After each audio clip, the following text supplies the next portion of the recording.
3 sesi itu, pertama ada sesi dosen, kemudian ada diskusi kelompok, dan ada mini research.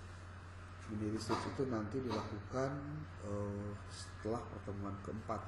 Setelah pertemuan ketiga, pertemuan keempat sedang melakukan mini research. Sesi dosen itu ada di 3 pertemuan, di pertemuan pertama, kedua, dan pertemuan ke-15. Itu full dosen. Di luar itu nanti ada mahasiswa, ada dosen. Lalu mini research tadi sudah disampaikan. Oke, diskusi kelompok dari mulai pertemuan ke-3 sampai pertemuan ke-14. Di luar pertemuan ke-8, karena 8-nya UTS. Tapi UTS kita tidak akan ada kuliah dan ujian di kelas, tapi pengumpulan tagihannya adalah mini research berupa hasil studi pendahuluan. Itu dikerjakan dari mulai minggu ke-4 sampai dengan minggu ke-8. Lalu UAS-nya itu adalah proposal penelitian skripsi. UAS-nya. Jadi kalau tidak ada proposalnya, itu tidak akan ada nilai UAS. Dan UAS itu tidak akan mungkin ada kalau tidak ada UTS-nya, yaitu studi pendahuluan. Makanya harus betul-betul tertib. Kemudian ada tugas mingguan, yaitu menjawab soal dari 2 buku yang kemarin sudah dibagikan template-nya. Template itu kalian print out, boleh di print out terus difotokopi boleh, karena yang paling penting itu kamu nulis jangan keluar dari garis itu. Kemudian yang kedua, tulis soalnya baru jawaban, tulis soal baru jawaban. Dan mulai pertemuan ini boleh mengumpulkan yang sudah selesai untuk bab 1, bab 2, atau bab berapa saja. Jadi sistemnya dikredit, jangan disekaligusin, sebab pasti nggak bakalan beres. Percaya deh, Bapak ngajar guys puluhan tahun urusan metrik, selalu ada di satu kelas yang tidak mengerjakan secara lengkap. Padahal startnya bareng, startnya sama, informasinya juga tidak ada yang tidak terpisah-pisah, semuanya sama. Tapi kenapa di akhir adanya mahasiswa yang nggak beres, bahkan nggak tuntas, sampai akhirnya ya dia memaksa untuk mendapatkan nilai selain A. Ya sudah, hak dia, maksa gitu. Pak saya mah jangan A, C aja apa D gitu. Ya mangga. Dan tidak ada komplain setelah nilai keluar. Oke, karena semuanya akan disampaikan secara terang benderang hari ini. Kenapa? Supaya tidak ada yang merasa dirugikan dengan persoalan nilai. Termasuk kalau misalkan tidak hadir, apakah ada konsekuensi? Ada. Mau sakit boleh, mau nggak sakit silahkan, itu hak kalian. Mau ada kegiatan apapun silahkan, karena nanti ada hitung-hitungannya, gampang kok. Coba kalian lihat ini, ada sistem penilaiannya sudah Bapak siapkan sedetail mungkin, supaya tidak ada yang merasa tadi dirugikan dan ada rasa keadilan di situ.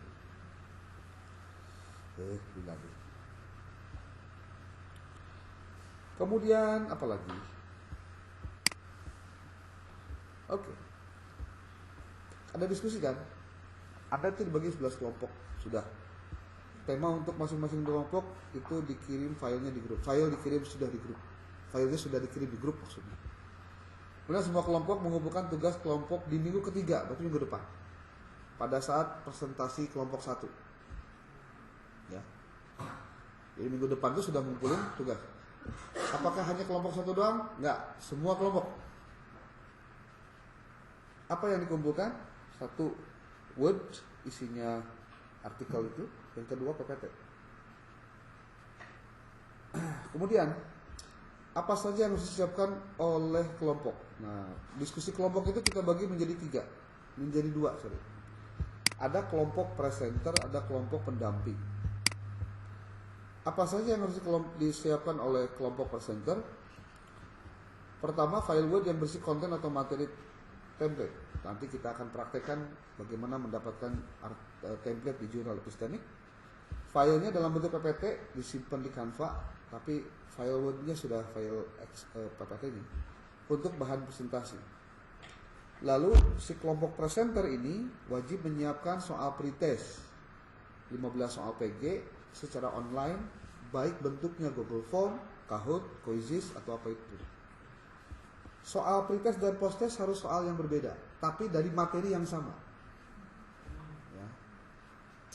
Sama jumlahnya 15, online, Google Form, Kahoot, Quizzes, bebas tinggal pilih. Yang pasti di akhir setelah beres dia melakukan pengisian pretest dan posttest langsung keluar angkanya. Real time waktu itu langsung keluar.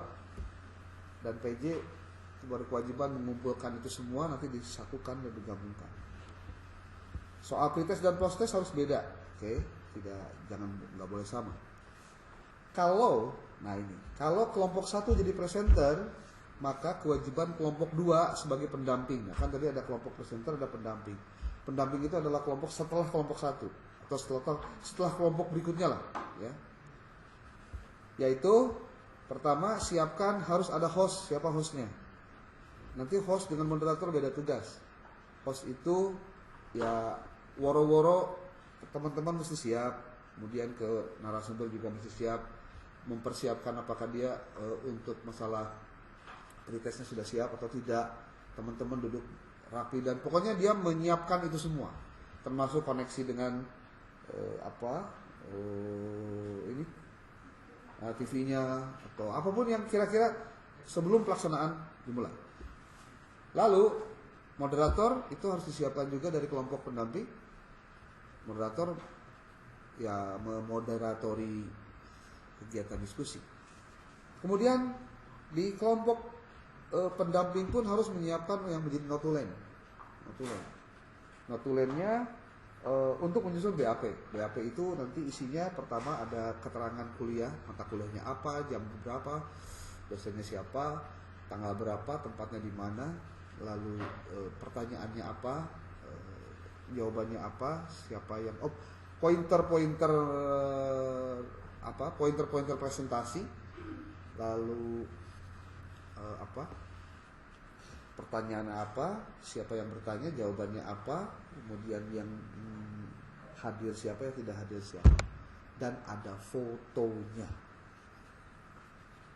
Jadi kelompok 2 moto kegiatan diskusi dari kiri, kanan, atas, bawah, depan, belakang, pokoknya kudus. Itu sebagai bukti perkuliahan BAP. Itu yang merekam semuanya adalah kelompok 2.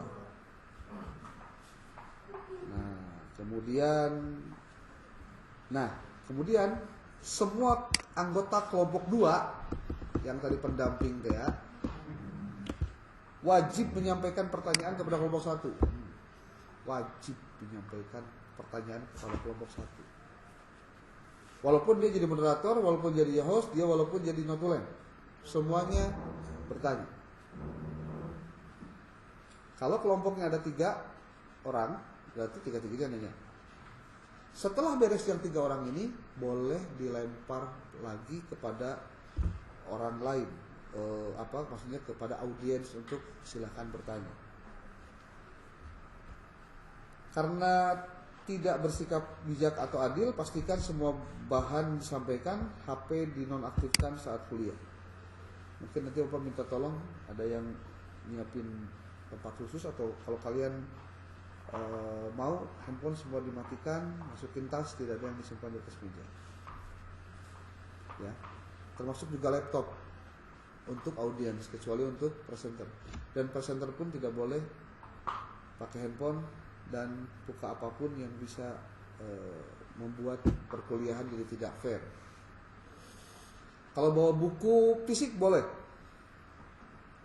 Sudah bawa 2 teng-tengan, silahkan, terserah. Ya. Karena ya seperti yang pernah Bapak sampaikan, problematiknya perkuliahan di era digital ini aneh gitu. Geus puguh nu nyieuna make ChatGPT. Geus puguh nu nanyana ge pake ChatGPT. Ya jawab oge pake ChatGPT. Terus kamu mikirnya kapan? Gak pernah berarti. Dan itu jangan sampai terjadi di kalian. Otaknya harus dipakai terus, jangan dipakai yang enggak lah. Rundown-nya, perhatikan baik-baik rundown-nya. Rundown 90 menit ya. Kita hitung 90 menit. Jadi ada Bapak sudah hadir atau tidak itu jangan dihitung.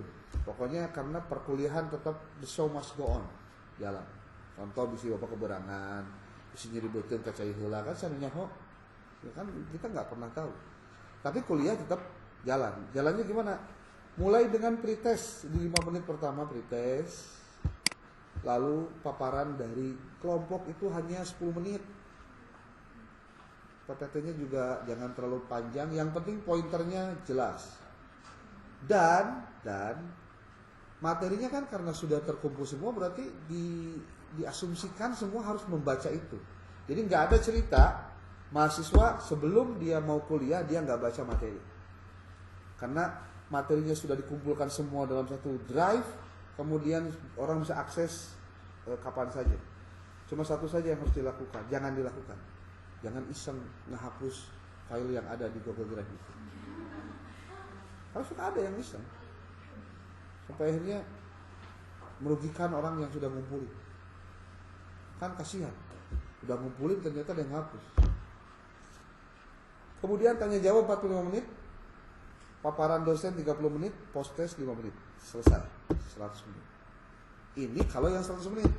Kalian kan panjang nih 3 SKS. Kan gitu. Berarti yang diperbanyaknya adalah di tanya jawab. Jadi ini ditambah. Ini kan spare waktu 90 menit. Ya. Sementara kalian itu 300 menit. Betul kan? Benar nggak? Hah? 300 atau 150? Oh 50 ya? Oh benar 50. Nah berarti masih ada 60 menit tambahan. Oh. Berarti nanti yang akan diperbanyak mungkin di presentasinya 15 menit.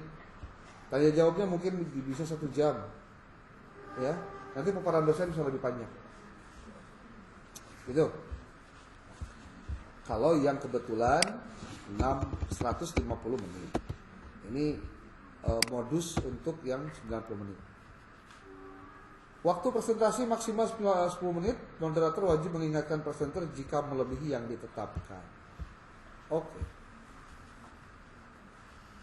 Sudah ya? Paham ya? Ada pertanyaan dulu? Cukup? Oke.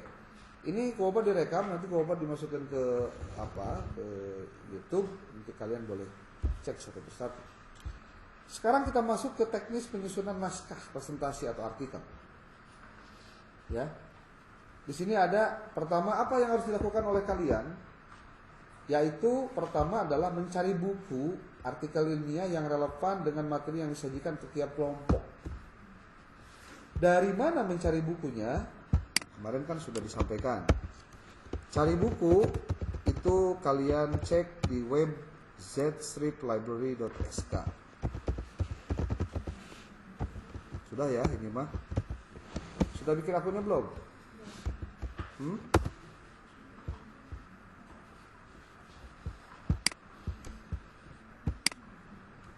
z-library.sk. Ini kayak gini.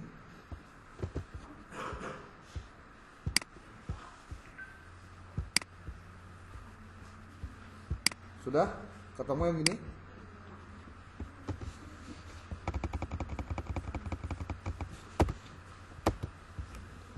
Coba lihat ini tampilan ini. Ini kalian harus punya bikin akun dulu. Sudah bikin akunnya? Sudah belum? Kebelah di mah. Nama tembok lawe. Caranya ngeklik di bagian ini. Nah ini model ini. Karena sudah punya akun, akun ini masih 0/10. Jadi maksudnya belum ngedownload satupun. Kalian punya kesempatan ngedownload 10 kali dalam satu hari. Kalian tinggal tulis saja di sini. Contoh judulnya adalah contoh metode penelitian. Dan untuk mata kuliah apapun kalian bisa cari bukunya di sini. Pak, bolehkah saya dapatkan buku yang model begini? Silahkan, karena buku-buku ini ada ISBN-nya juga. Kalau ditanya, Pak ini pembajakan untuk tongso kamu pembajakan ke Kiamadir, karena ada ini dia pindah-pindah akun setiap waktu. Ya, tidak hanya di zlibrary.s, karena nanti ada lagi tambahan yang lain. Nih, lihat. Tuh ada metode penelitian kualitatif R&D Sugiono. Nah, yang kemarin Bapak sampaikan juga pada kalian itu ada metode penelitian kuantitatif ini. Ini yang 4,27. Kemudian yang kemarin Bapak kirim juga ke kalian ada bukunya Imam Mahali, metode penelitian kuantitatif. Ini juga ngambil di sini. Cuma kemarin sudah dikirim duluan kan filenya. Lalu di sini ada buku-buku lain, sekalian kalian cek. Dan buku-buku ini gratis, tinggal kalian mau download saja. Bahkan kesok kejadian lebih loba ngedownloadnya daripada macana kan. Saking banyaknya yang harus didownload, jadi berdownloadnya terus. Pada akhirnya macana enggak. Gitu ya. Oke, perhatikan di sini. Ini dari buku-bukunya. Pak, buku bahasa Inggris gimana? Bisa. Buku-buku bahasa Inggris pun di sini bisa kalian download. Dan yang kemarin Bapak kirim ke kalian yang 3 buah itu, ada Schumacher, Macmillan sama Creswell, itu juga diambil dari sini. Bukunya dari sini. Ini bisa dicari berdasarkan satu nama judul, yang kedua bisa berdasarkan nama penulis, yang ketiga bisa berdasarkan ISBN. Bisa bebas itu. Ya. Introductions to Research Methods, a practical guide for everyone undertaking a research project. Contoh. Dan lain-lainnya. Yang kalian kemarin sudah di-downloadnya baru 3. Ya. Oke, lanjut.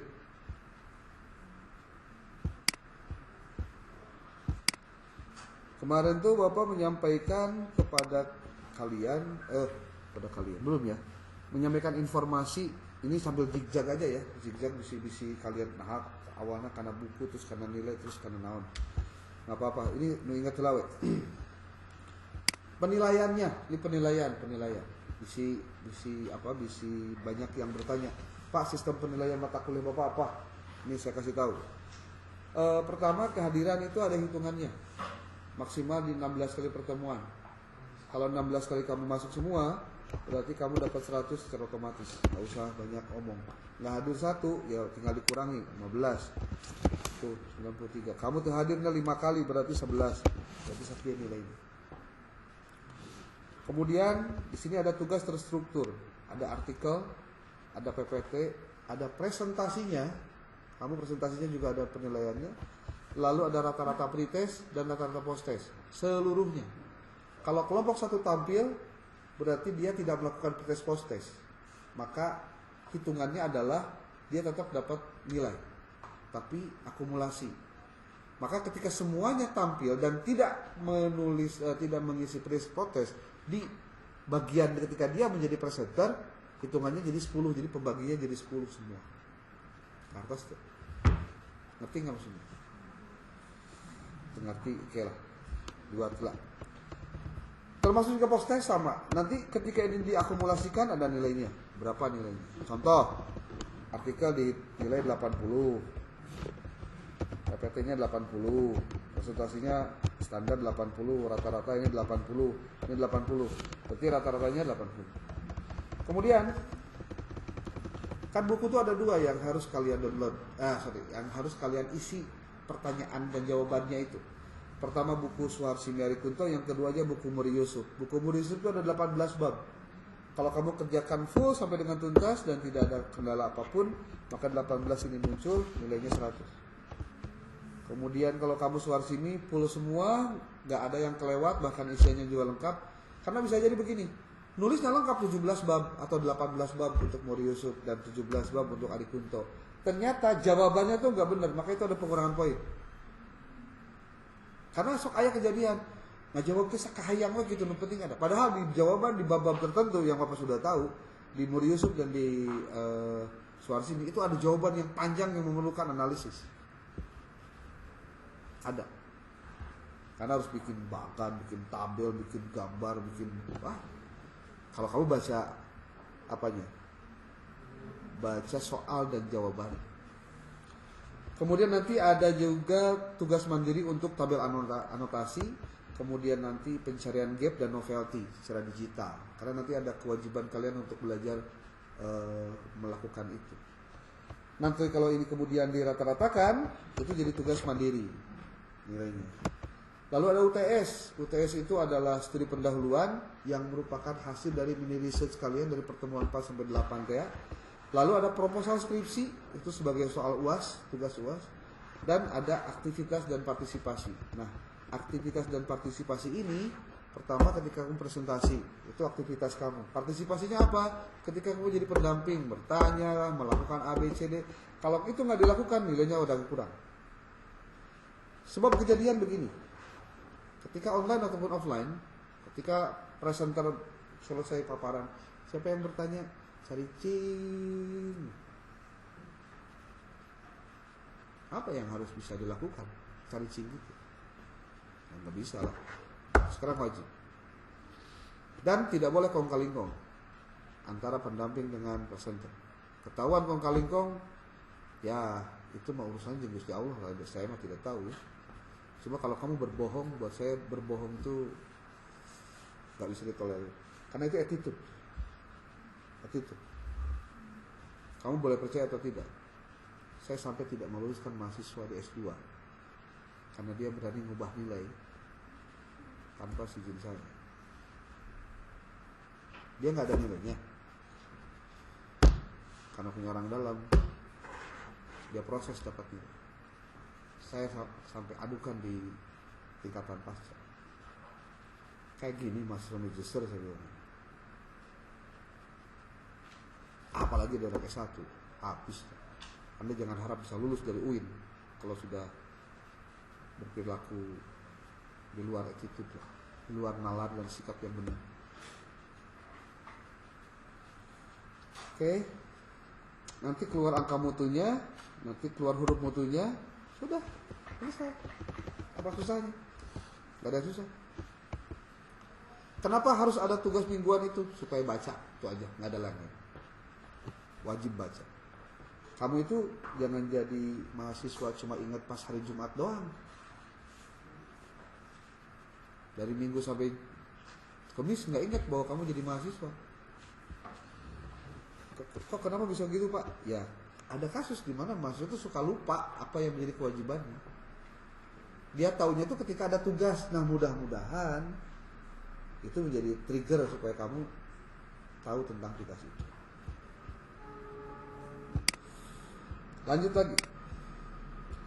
Cari buku di sini. Pak, cari artikelnya di mana? Kalau untuk cari artikel, kamu bisa cari di Google Scholar. Google Scholar itu kamu bisa cek di sini scholar.google.com. Scholar.com. Minimal tahu dulu webnya deh. Cari artikel, cari di sini. Apakah ada tempat lain untuk mencari artikel? Ada. Yaitu kamu bisa buka openknowledgemap.org. Openknowledgemap yang ini nih. openknowledgemap.org. Bagaimana cara menggunakan ini? Kamu nonton YouTube yang ada. Itu untuk mencari tutorialnya. Kemudian selain itu ada lagi ResearchRabbit. ResearchRabbit.ai.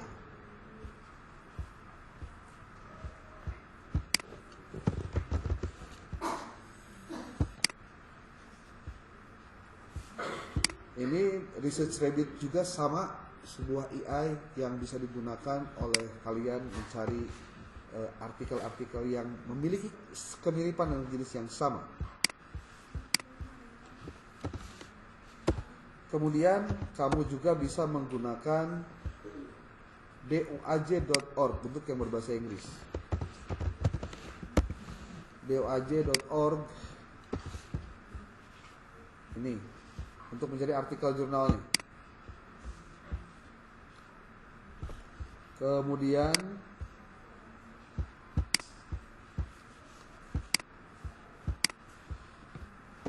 link web lain adalah bisa dengan menggunakan scopus.com. Seperti apa yang Scopus itu? Kayak gini.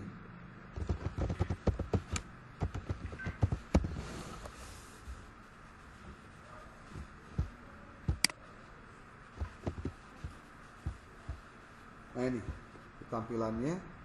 Untuk mencari artikel bisa dipakai. Kemudian ada lagi Science Direct. Ini untuk mencari sama artikel ilmiah juga. ScienceDirect.com.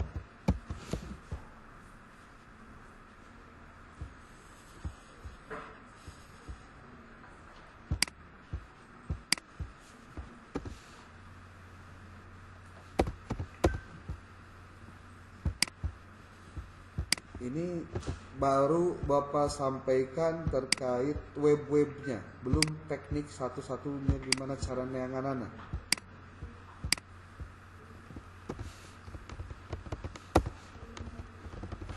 Ini untuk cari artikel, ini cari buku. Ada lagi. Nah, sekarang bagaimana prakteknya? Praktek untuk mendapatkannya. Nah, sebelum ke situ dulu. Kamu harus memahami tentang apa yang akan ditulis oleh kalian. Apa yang akan ditulis itu? Pertama, temanya apa? Kemudian metode penulisannya kayak gimana? Karena ini berdampak terhadap model penelitian kamu apa, kemudian cara kamu mendapatkan datanya kayak gimana, dan bagaimana menguraikannya. Seperti kalau sekarang yang judul-judul kalian itu semuanya adalah penelitian. Pertama itu studi kepustakaan. Kalau studi kepustakaan itu kecenderungannya adalah jenisnya kualitatif. Jadi pendekatannya kualitatif. Kemudian jenisnya studi kepustakaan. Berarti kamu pasti akan berdasarkan referensi, ya kan? Nah, referensinya apa saja? Nah, itu yang harus kuat itu di situ. Karena kalau tidak berdasarkan referensi yang kuat, kamu nanti kemana-mana arahnya. Nah, Bapak kemarin sudah menyampaikan terkait dengan buku. Ada 3 buku kan? Yang pertama yang Creswell, 2 Stanley Schumacher dengan Macmillan, 3 buku itu. Itu buku yang pastikan wajib harus ada di dalam kutipan referensi kamu di dalam bukunya, walaupun berbahasa Inggris. Pak, kumaha caranya? Gampang, nggak ada yang susah. Asal kamu baik belajar pasti bisa. Contoh nih, kelompok 1 judulnya apa? Konseptualisasi masalah penelitian ya. Ini contoh saja nih, contoh. Nah, coba kamu lihat. Pertama, apa yang harus kamu telaah dari sebuah referensi? Yang pertama, kamu harus lihat kata kuncinya, kata kunci dari judul.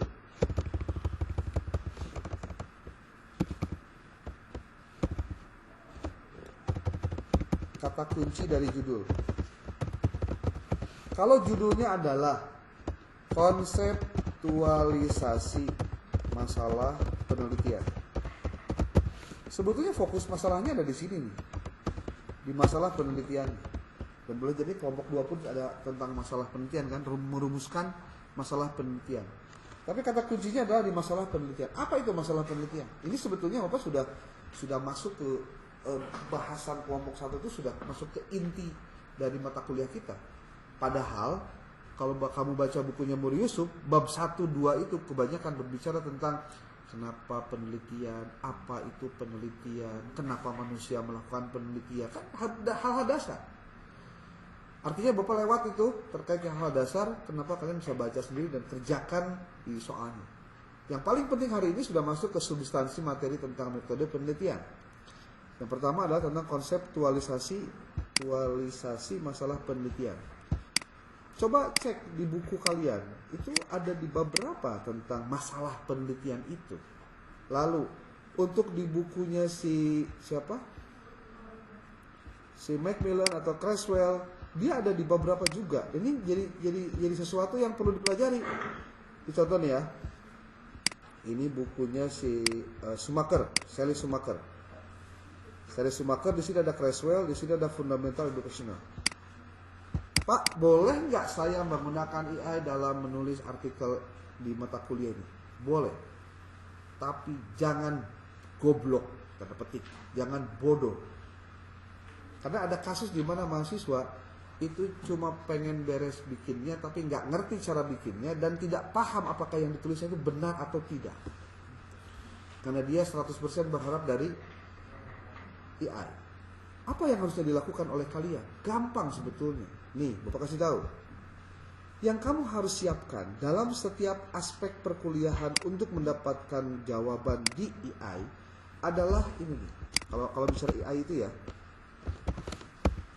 pertama ada bahan yang relevan. Bahan relevan untuk diolah oleh AI. Ingat, untuk diolah oleh AI.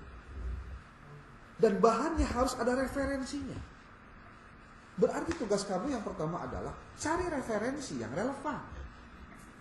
Yang kira-kira memang bisa kamu jadikan sebagai, dalam struktur penulisan dia bisa disisipkan jadi kutipan. Bahan yang relevan. Bapak hanya mengingatkan saja bahwa sebuah referensi itu bisa digunakan jika dia punya syarat. Syarat yang pertama relevan pasti. Relevan itu sesuai topik, masalah dan tujuan penulisan pasti. Yang kedua harus up to date, minimal 10 tahun terakhir. Pak, kalau ini bukunya kan rada jadul gimana? Ya kalau 1-2 nggak masalah. Yang ketiga otentik. Otentik itu artinya kamu harus mengutip langsung dari sumber yang primer, bukan hanya kutipan sekunder. Ketika kamu ngutip dari buku yang berbahasa Inggris, itu kutipan kamu kutipan primer. Tapi kalau kamu ngutip dari yang berbahasa Indonesia, sementara yang bahasa Indonesia juga ngutip dari bahasa Inggris, berarti yang berbahasa Inggris itu sekunder. Gitu loh. Itu otentik. Kemudian yang keempat otoritatif, maksudnya berasal dari penulis atau instansi yang diakui, bukan dari yang abal-abal. Atau kasusnya begini, kamu ngutip hadis, ini contoh kalau dalam bicara skripsi soalnya. Kamu ngutip hadis, hadisnya adalah an-nadzafatu minal iman. Kamu anggap itu hadis, padahal itu bukan hadis. Terus ketika ditanya, kamu ngambil ini dari mana? Saya ngambil dari buku Quran Hadis MI kelas 6 contoh. Kira-kira ngambil hadis dari buku Quran Hadis MI itu otoritatif nggak pengambilannya? Enggak lah. Kenapa enggak? Karena dia ngambil bukan dari buku hadis. Dia bukan ngambil dari kitab hadis, tapi dari buku Quran Hadis MI lagi kelas 6. Aduh, gimana sih? Pak, apakah itu nggak bisa dijadikan referensi? Untuk sebuah karya ini ya nggak bisa. Tapi kalau sebatas di ceramah, dakwah dan lain-lain kan itu tidak memerlukan sitasi dan referensi. Itu. Yang kelima adalah verifikatif, artinya dapat dilacak kembali oleh pembaca melalui sitasi yang jelas. Maksudnya, kalau kamu nulis dan mengutip baik dari artikel ilmiah ataupun buku, pastikan itu bisa dicek ulang oleh orang lain. Contoh, kamu ngutip dari artikel jurnal. Artikel jurnalnya ada linknya, ada webnya, ada URL-nya. Itu bisa disajikan. Dan ChatGPT tidak pernah, atau bukan tidak pernah, sangat jarang menyampaikan link URL ataupun juga doi yang tepat ketika kamu ngutip dari artikel yang disampaikan oleh ChatGPT. Makanya hati-hati. Di ChatGPT itu selalu ada kalimat ChatGPT can be mistakes, kan itu. Selalu ada begitu. Nah, ChatGPT can make mistakes. Check important info. See to keep preferences. Tadi bawahnya. Oke. Itu baru berapa? Yang terakhir, etis dan proporsional. Digunakan secara jujur dan berimbang atau seimbang. Apanya? referensi. Jadi jangan dikutip kabeh gitu, dikutip itu satu gitu, dan dikutip semuanya, nggak usah dikutip, nggak bisa. Kamu lihat bagaimana penulisan referensi itu digunakan. Coba perhatikan baik-baik, perhatikan baik-baik. Untuk penulisan, baik untuk artikel ataupun juga buku, penulisannya kamu bisa menggunakan dua cara. Ada yang disebut dengan citasi naratif, ada dengan citasi parantetik, sebutnya begitu. Yang disebut dengan citasi naratif itu adalah ketika kamu tuliskan nama penulisnya itu plus dengan tahunnya. Itu kalau dalam penulisan tekniknya, ini teknik apa? Apa itu American Psychological Association. Jadi body note bentuknya. Al-Faridi dan Agus 2024 menekankan bahwa pemikiran berbasis nilai-nilai Islam berbasis nilai-nilai. Nah ini dituliskan ininya, lalu ininya dituliskan. Dan ini adalah hasil parafrase. Jadi kalau sekarang itu nulis, jangan menggunakan citasi yang kamu tidak melakukan parafrase dulu terhadap apa yang kamu baca. Kenapa? Karena posisinya adalah bisa terkena cek plagiasi akhirnya. Makanya yang bisa dilakukan parafrase itu yang mana? Teks kitab suci, terjemahnya boleh. Biasanya itu di-exclude kalau dalam cek similarity-nya. Oke, yang kedua itu adalah citasi parantetik. Apa itu? Lihat oleh kalian cara penulisannya. Kepemimpinan berbasis nilai Islam menjadi kunci transformasi manajemen pendidikan. Al-Faridi, Agus 2024. Jadi Arif Bismillah Federatifah dituliskan namanya langsung secara terang benderang dan hanya tahun saja. Dan kalau ini dituliskan di akhir saja. Ini dua trik dan dua tips kamu bisa menggunakan kutipannya. Nah, ketika kamu masuk ke Mendeley, masuk ke Zotero, kamu harus tahu gimana caranya supaya ia tetap bisa disitasi, ini juga bisa kayak gini bisa. Kalau enggak nanti repotan. Nggak bisa ngerjain. Oke, nanti kita akan praktek. Yang kedua contohnya, nah ini. Kalau tadi mah kan dua penulis ya, nulisnya kayak gitu. Sekarang kalau 3 penulis sampai dengan 6 penulis kayak gimana? Coba lihat. Untuk artikel, kalau si referensinya ini ada DOI. Kamu harus tahu DOI itu apa?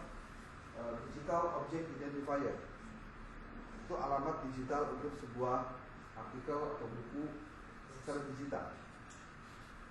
Untuk artikel, contoh penulisannya untuk Konsina, Ratuapo, Abdul Rahman, Nutina, Raja. Nah, untuk penulisan artikel, untuk pertama kali penulisan, maka tulislah secara lengkap. Tetapi kalau untuk dia diulang berkali-kali, maka ada pernyataan. Jika digunakan berulang kali dalam naskah pada citasi berikutnya, untuk 5 penulis atau lebih, cukup ditulis nama penulis pertama plus FO. Itu nanti kalau di Zotero otomatis muncul. Di Mendeley sama otomatis muncul. Citasi latinnya. Latu Konsina, Latu Apo, bla 2023 melakukan telaah sistematis mengenai tren riset pendidikan Islam melalui analisis bibliometrik. Kalau parantetiknya kayak gimana? Tren penelitian pendidikan Islam dianalisis secara bibliometrik.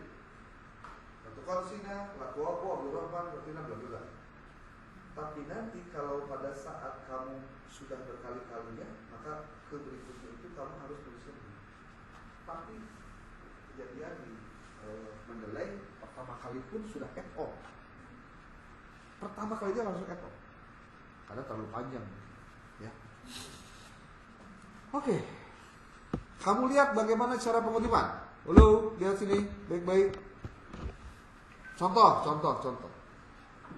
Kalau ada pertanyaan, Pak, kunaon loba-loba teuing atau artikel teh citasinya atau sumbernya. Kamu bisa lihat kalau dalam tulisan ini. Contoh ya, contoh kalimatnya. Keluarga memiliki peranan penting dalam perkembangan pendidikan anak. Ini satu pernyataan. Ternyata pernyataan ini ada yang mendukung dan disebutkan dalam referensi-referensinya. Ada 4 yang kutip. Scott M. Marui, Gezopa, Shu Engelsen, dan Manuel Kubi. 1, 2, 3, 4. Satu pernyataan saja bisa mengutip 4 referensi. Karena pada prinsipnya di kalimat ini ada nggak ahli ataupun juga hasil riset yang mendukung? Pendidikan pada keluarga, pada lingkungan keluarga adalah pendidikan informal yang pertama diterima oleh anak. Itu pernyataan dari Plajik, hasil risetnya. Oleh karena itu, sikap dan sifat anak dapat dibentuk melalui pendidikan di lingkungan keluarga. Coba perhatikan. Kalimat pertama itu pengutip, kalimat kedua juga pengutip, kalimat ketiga tidak ada pendidikan. Cirinya bahwa kalimat ketiga itu adalah kalimat hasil sintesis dari si peneliti atau si penulis terhadap pernyataan yang sendiri. Ini dibiasakan, kutipan, sintesisnya, konklusinya apa atau simpulannya apa. Supaya apa? Supaya tidak melulu semua yang ditulis KB kutipan gitu loh. Otak mana dipakai naon atau ini kutipan banyak? Itu pertanyaan paling goblok tuh kayak gitu. Kalau tidak sama sekali ada pernyataan yang sifatnya merangkum atau meringkas atau menganalisis apa yang sudah disebutkan oleh kutipan-kutipan sebelumnya. Lanjut, sikap dan sifat anak kebanyakan diserap dari orang tuanya dan anggota keluarga lainnya. Citasi lagi. Maka dari segi waktu peran orang tua sangat penting dalam mendidik anak. Citasi lagi.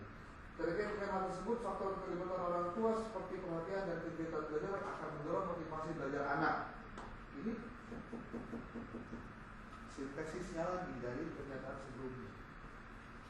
Menurut Mulyaningsih 2024 bahwa interaksi yang baik antara orang tua dan anak dapat mempengaruhi hasil belajar anak. Mulai dari Rahaja dan Basuki, ini juga maksudnya ini pernyataannya ada di sini. Sebaliknya, apabila interaksi kurang baik maka dapat menimbulkan kebencian dan orang tua tidak memperhatikan apa yang dibutuhkan dalam kegiatan belajar dan acuh tidak acuh terhadap kegiatan belajar anak. Kamu bisa lihat dalam satu paragraf ini saja kamu kutip 4, 5, 6, 7, 8, 9 referensi. Jadi tidur di rumah, petik sebenarnya.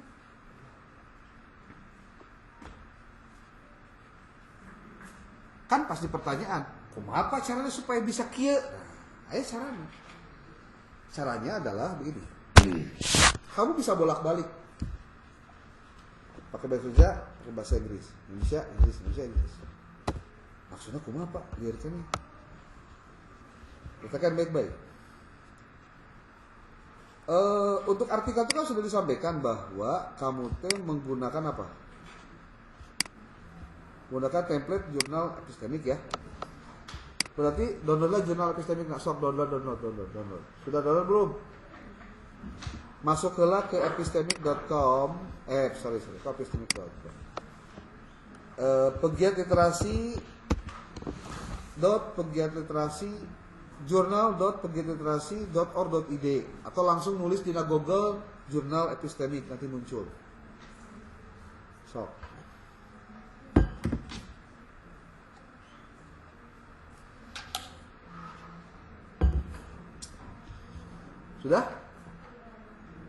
Sudah?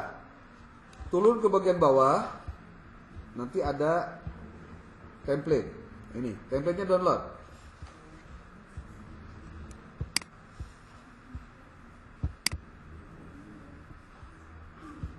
Kalau sudah download, baru buka.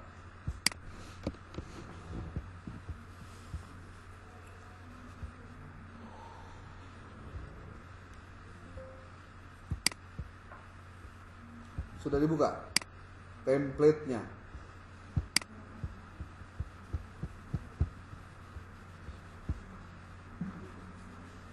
Template-nya dibuka.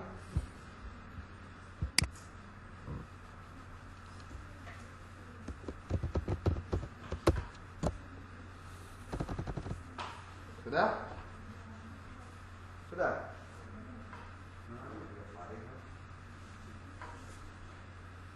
Udah belum? Bukan itu. Kamu masuknya jangan pakai Yahoo, coba pakainya pakai Google. Pertama kali masuknya jangan pakai Yahoo, pakai Google. Sudah? Kamu download tuh template-nya sudah? Kalau sudah template di download, muncul ini. Walaupun nanti ada beda dengan ini ya, ini sudah dimodifikasi Bapak. Sudah? Sudah belum? Oke. Dilihat nih, ada pendahuluan. Pendahuluan ada? Kamu copy nih. Copy. Nih, copy. Lalu kamu simpan di Word baru. Tulis di dia prompt. Gitu tuh. Prompt ketik. Kamu pakai buledan. Nah, kita ingin prompt. Promptnya pertama kan begini dulu. Sekarang Bapak dikasih tahu caranya. Promptnya gini nulisnya. Anda berperan sebagai akademisi, dosen, dan peneliti yang ahli dalam publikasi ilmiah dan metodologi penelitian. Halo, jangan ngobrol, Neng.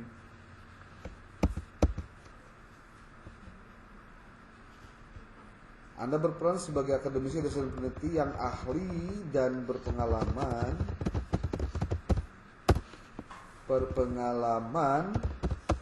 dalam publikasi ilmiah dan metodologi penelitian. Saat ini saya sedang melakukan penulisan sebuah artikel yang berjudul mata kuliah apa tadi, tulis saja konseptualisasi masalah penelitian. Nih, kamu buka dulu apa file yang konseptualisasi masalah penelitian yang ini nih.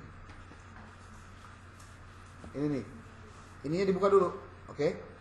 Lalu di apa disebutnya? Di copy. Masukkan lagi ke yang tadi, PPT yang tadi. Adapun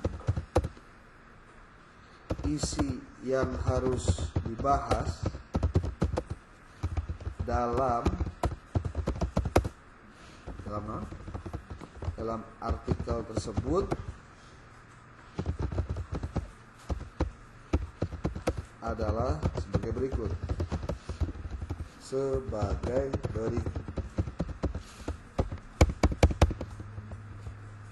Kopikan, nah kan jelas tuh.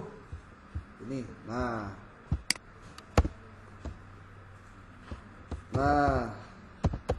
tugas Anda adalah buatkan bagian pendahuluan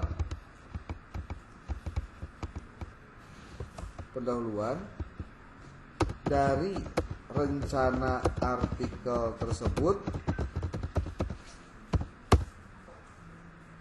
mencakup ini nih. Jelas kan?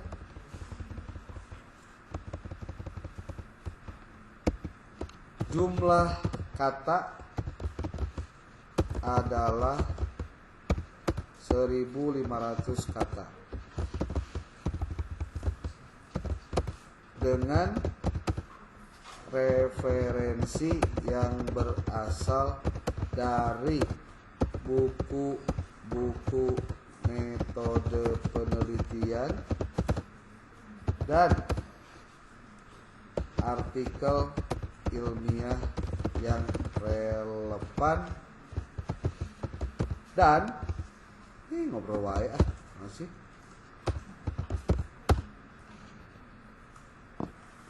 ilmiah yang relevan dan bereputasi.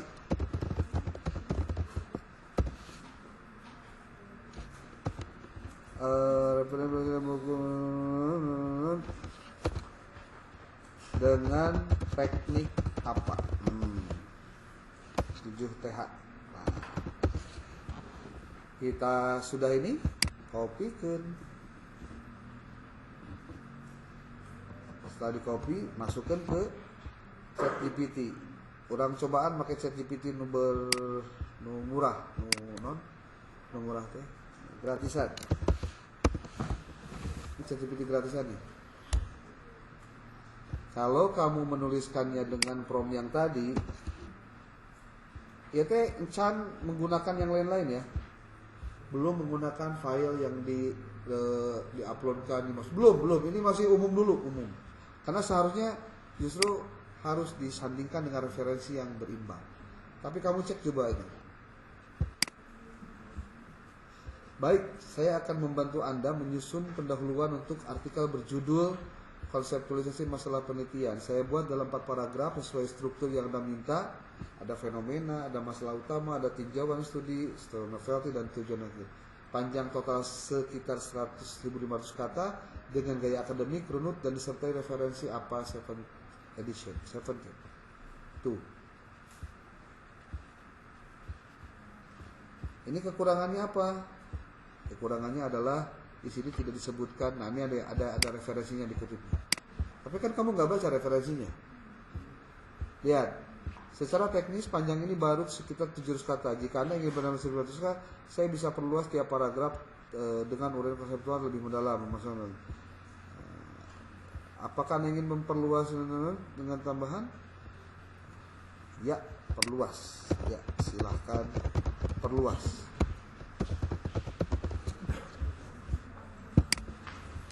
Jadi gunakan promptnya satu dari file Word sebagai pedoman jago supaya kamu nggak keluar kemana-mana. Kemudian yang kedua prompt penulisan artikelnya. Ini beres ya? Beres. Beres? Belum beres ini. Baru cek GPT, baru cek. Kalau kamu mau gayanya begini bisa. Jadi kamu nanti tugasnya mencari referensinya. Dari mana cari referensinya? Kayak gini. Contoh nih, lihat. Fenomena yang melatar belakangi munculnya penelitian ilmiah senantiasa berangkat dari kenyataan bahwa kehidupan sosial, pendidikan, ekonomi, budaya, dan teknologi selalu menghadirkan pertanyaan-pertanyaan baru yang menuntut pemahaman lebih mendalam. Ini kamu copy, masukin coba karena Google Scholar, Scholar.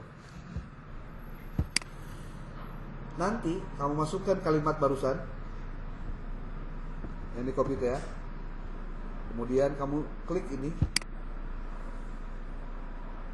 Ada kata-kata yang relevan lebih banyak yang mana bisa disitasi dari situ. Oh, ini mah salah. Sorry. Iya mah. Ini.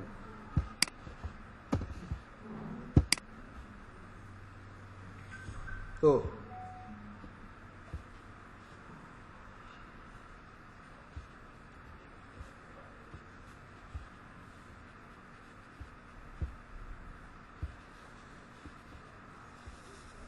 Ternyata ada yang relatif sama. Contoh kayak gini nih, yang disebut dengan otoritatif dalam penelitian, dalam penulisan artikel itu kalau disitasi oleh banyak orang. Nih, seperti ini nih, citasinya banyak. 1014. Ada kalimat-kalimat yang sama dari pernyataan ini. Maka itu bisa disitasi. Jadi ketika kamu nulis ini nih, yang hasil ChatGPT tadi. Ya teknik pertama ya, teknik pertamanya kamu mendapatkan materi yang sesuai dengan yang disampaikan oleh Creswell kayak gini. Nah sekarang gimana caranya cara kedua? Cara kedua itu gini. Jadi cara kahijima, cara yang kamu dapatkan dari ChatGPT langsung semua. Kamu belum ngapa-ngapain, tapi kamu bisa dapatkan citasinya dengan mencari dan menuliskan ini sesuai dengan yang ditulis. Jadi orang neangan citasinya dari pernyataan ini. Artinya itu dengan cara memasukkan kata-kata yang tadi kopikan karena Google Scholar dengan diteangan referensinya. Kalau misalkan kamu pengen yang kedua caranya, cara kedua tuh gini. Kamu nih klik ini, ya, lalu masuk ke Add Files, lalu tuliskan referensi yang tadi kamu tulis. Referensinya Bapak ngutip dari buku si Sally Schumacher, satu-satu ya, tidak boleh dua-dua. Itu yang pertama. Di upload. Lalu yang kedua, upload lagi. Ini hanya berdasarkan buku yang kita upload doang. Kemudian tadi Creswell, sekarang Sally Schumacher. Itu Creswell sekarang ya, Creswell nih.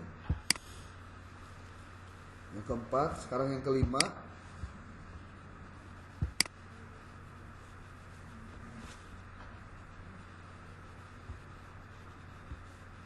Mana kelima teh? Ini nih. Udah nggak bisa Ini karena gratisan sih jadinya. Nggak bisa. No text cloud be extracted from these files. Nggak bisa sih. Tapi kalau ini aja contoh satu lah. Yang Creswell aja contohnya. Yang Sally Schumacher aja nih. Set. Nah. Kemudian kamu, karena mungkin ini terlalu besar juga ya, nggak boleh lebih dari 50 mega masalahnya. Nih, ini copy, set, sorry. Ini copy,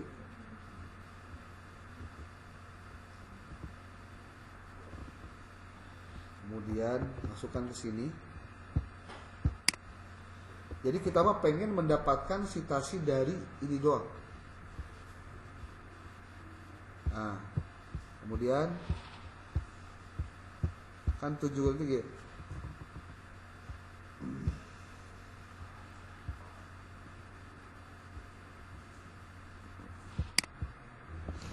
Jumlah kata tadi 1500.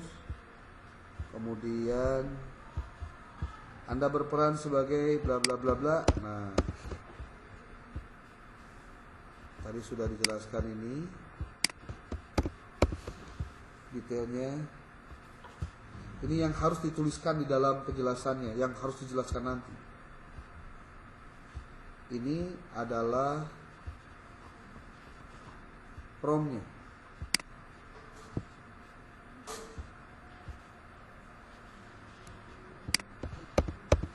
Nah, tugas Anda kan tadi ya, tugas Anda adalah misalnya, kalau ini terlalu panjang, sementara Anda ini, nah, Anda tinggal gini. Nah, tugas Anda adalah, karena kita mah bukan untuk mencari bikin pendahuluan, tapi ingin mendapatkan sitasi-sitasi dari artikel itu untuk dijadikan sebagai bahan di atas, gitu loh. Tugas Anda adalah membaca file yang di-upload secara hati-hati dan mendalam, lalu tuliskan pernyataan dan halaman dari buku tersebut yang relevan dengan yang saya butuhkan. Ininya dihapus nih. Yang kita belum untuk mencari apa? Bukan untuk mencari, untuk membuatkan pendahuluan, bukan. Tapi saya pengen Anda dari buku tersebut, tolong dong ambilin pernyataan-pernyataan yang bisa menjawab ini gitu loh. Nah, coba kita klik. Lalu dia ke dokumen, lalu dia nanti kasih pernyataan. Tuh, saya sudah membaca buku Fire Research and Education Evidence bla bla bla bla bla dan menemukan pernyataan-pernyataan. Tah, ini yang dibutuhkan nanti untuk disusunkan gitu. Kartu itu maksudnya. Ini baru dari satu buku. Oke. Belum dari buku kedua. Anda cari lagi buku kedua, gitu caranya. Upload pernyataannya, buatkan, setelah dijelaskan terus. Nah, nanti ini kan bisa dikutip jadi citasi.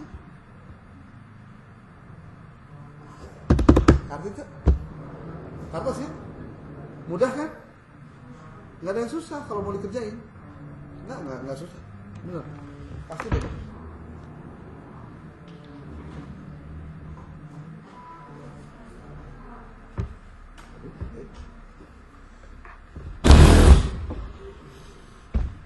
Tuh lihat. Untuk bagian-bagian yang kelompok 1 mana kelompok 1? Kelompok 1. Terus dibantu Anda sedikit. Ya. Nih, kamu dari buku Schumacher sudah mulai mengambil ini. Ini jauh lebih otentik. Ini tadi mah emang lengkap, tapi kamu nggak bisa men-tracking citasinya. Ada iya mah citasinya pasti. Kata kia maksudnya. Dari buku A asupkan, dari buku B asupkan, buku C asupkan. Bikin prom lagi. Tolong susun menjadi kalimat pendahuluan yang berjudul. Ini baru ini untuk isinya, sorry bukan pendahuluan, ini isinya. Kalau pendahuluan mungkin bisa yang lain-lain. Tuh.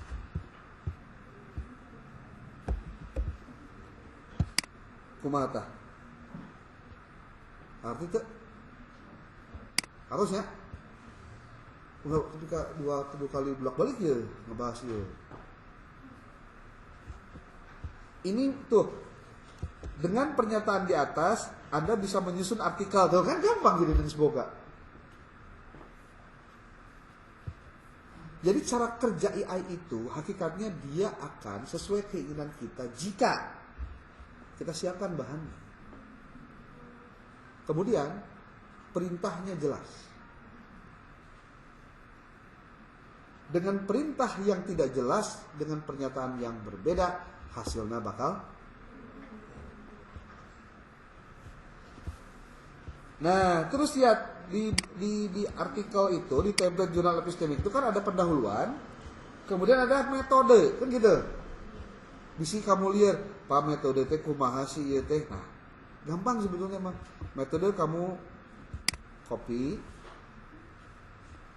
Kamu pahami dulu eusina naon metode teh. Membuat artikel ilmiah itu untuk metode hakikatnya adalah cara kamu bekerja untuk menyelesaikan jawaban kamu. Nah, sorry. Kita sebutlah ini apa yang terdapat di dalam yang barusan itu, ini promnya nih.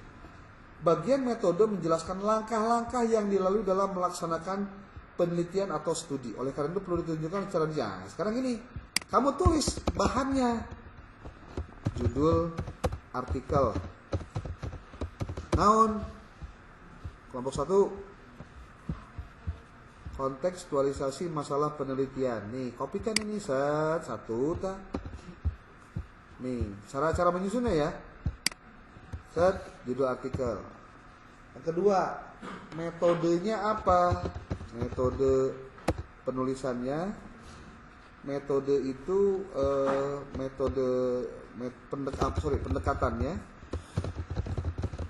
pendekatannya kualitatif. Kemudian jenisnya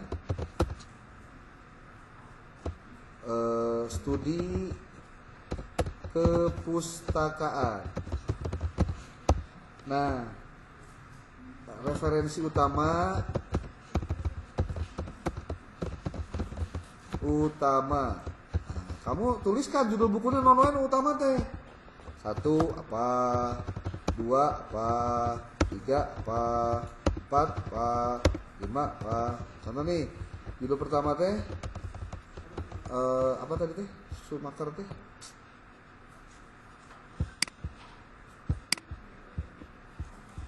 Nah nih, Schumacher Macmillan,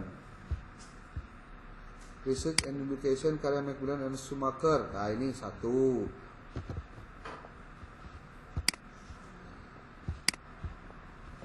Tuh, ya, ini pertama nih. Yang kedua, naon tadi teh? Creswell teh.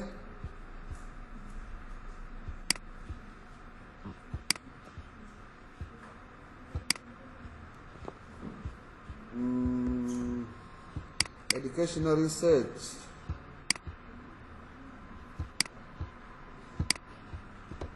Educational research.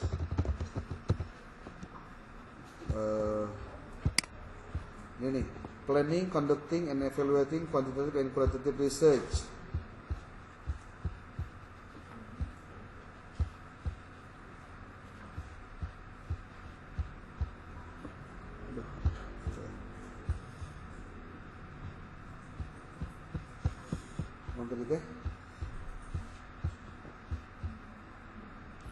Planning, conducting, and evaluating. Iya tah, iya kopikeun. Set, sukeun kemana? Tadi ya. Karena promo tadi.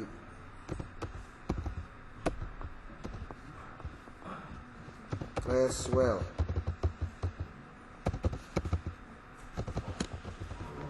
Karya Creswell. Naon deui? Tadi teh Sally Schumacher ya. Research and Education. Ayo tah.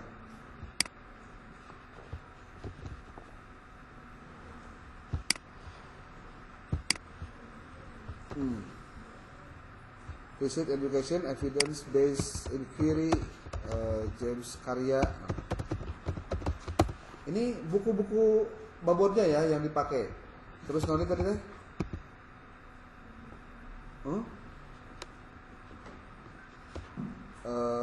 Penelitian kuantitatif, kualitatif,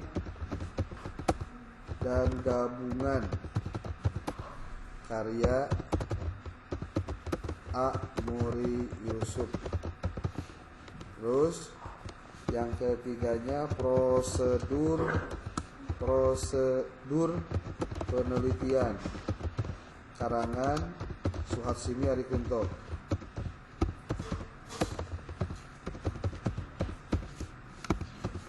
Nah, beres tuh 5 jenisnya. Tuh sudah.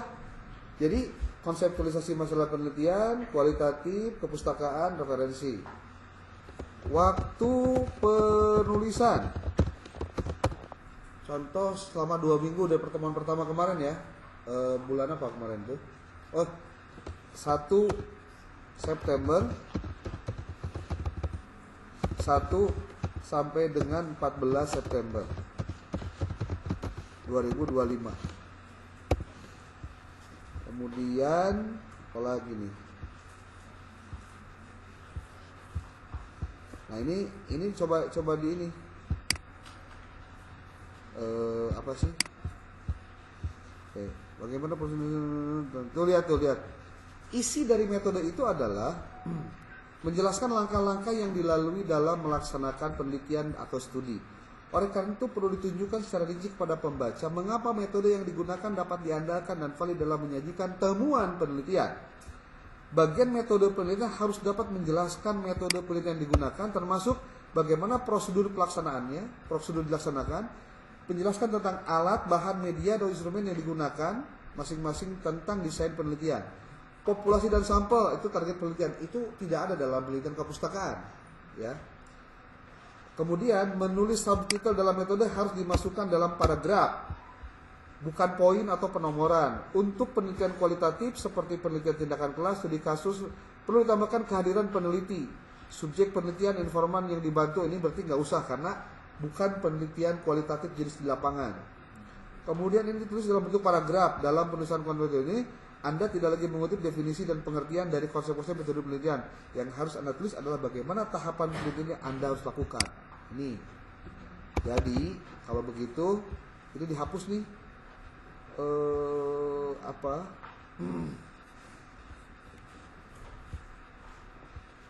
Nih, udah. Di kasus, di informan. Udah, jadi bukan termasuk karena ini termasuknya penelitian studi kepustakaan. Coba kita copy ini. Nah, sorry.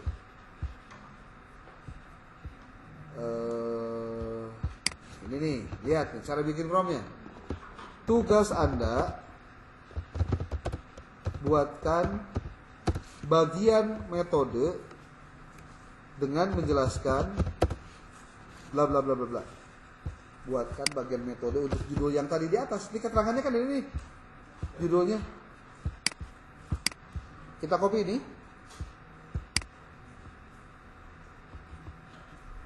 Lalu masukkan ke dalam sini.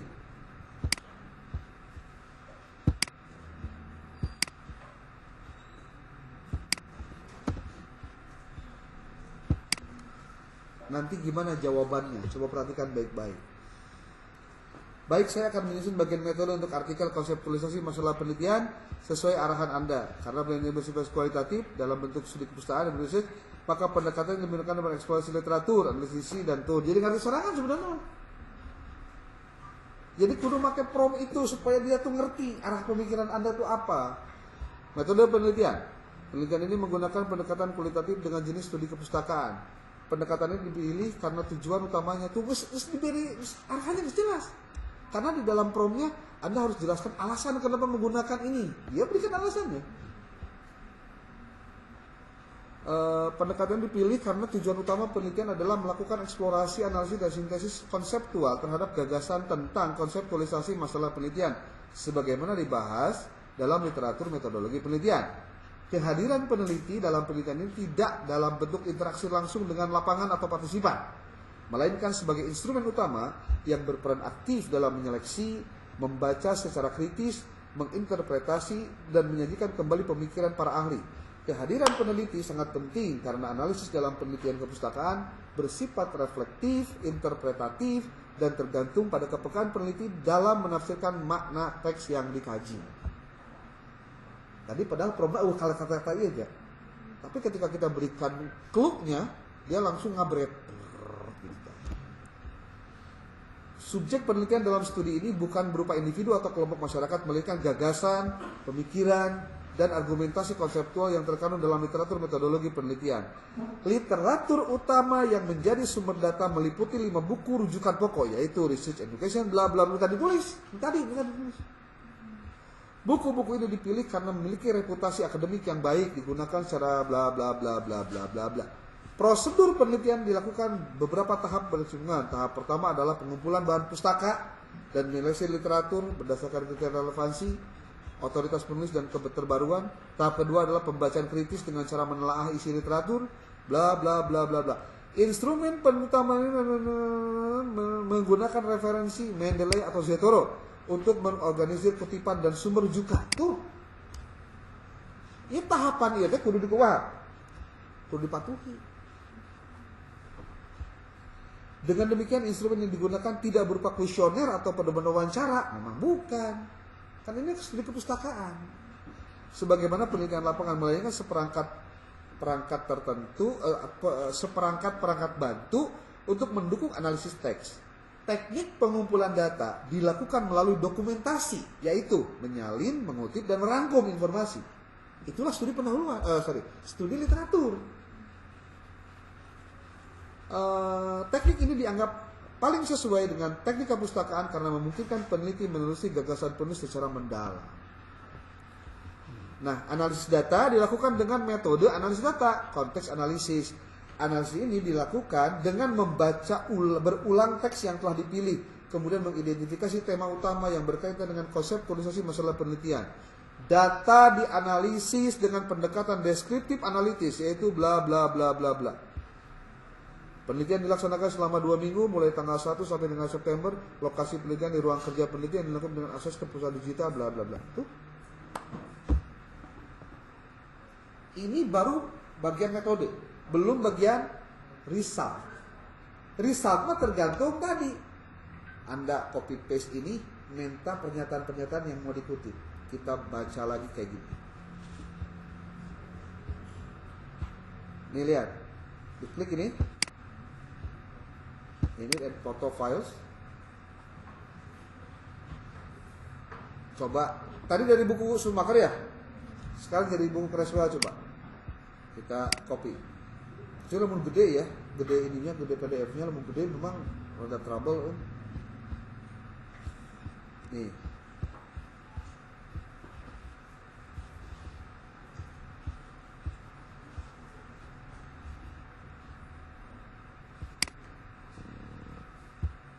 Oh, ini nggak bisa nih, karena mungkin terlalu besar. Berapa ya? 8 mega tapi kecil ya. Mungkin karena gratisan ya. Coba kita pakai yang berbayar.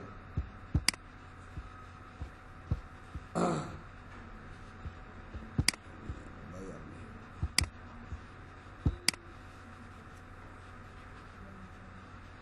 Ini yang berbayar ya.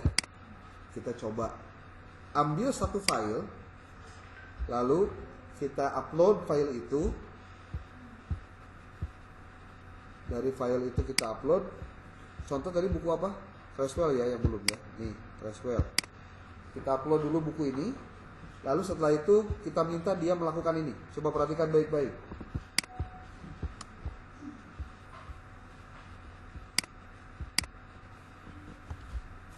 Nah, tugas Anda adalah sarua no text could be extracted from these files.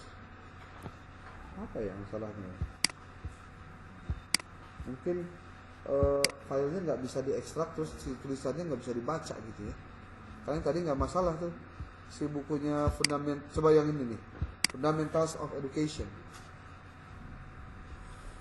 Ini coba kita cek.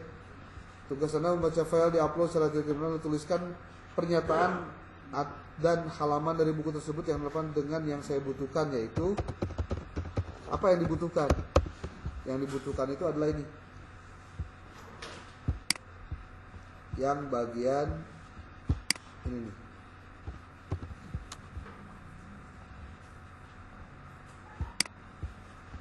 Nih.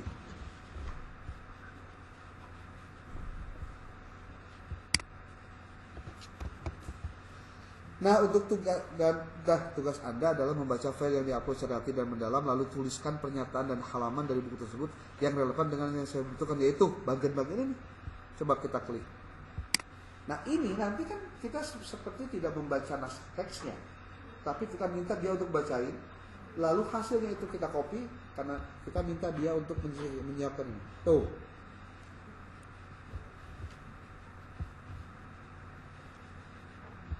Tapi nggak ada halamannya ya. Kita minta nanti dia pakai halaman.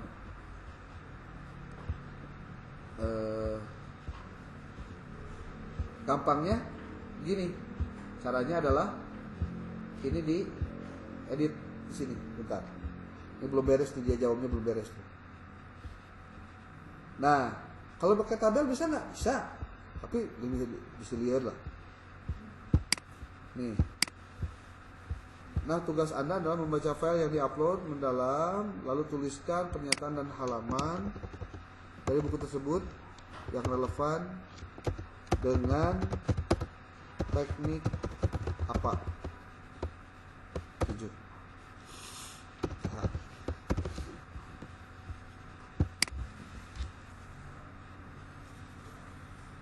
Ini cara yang paling memungkinkan bisa dikerjakan oleh mahasiswa.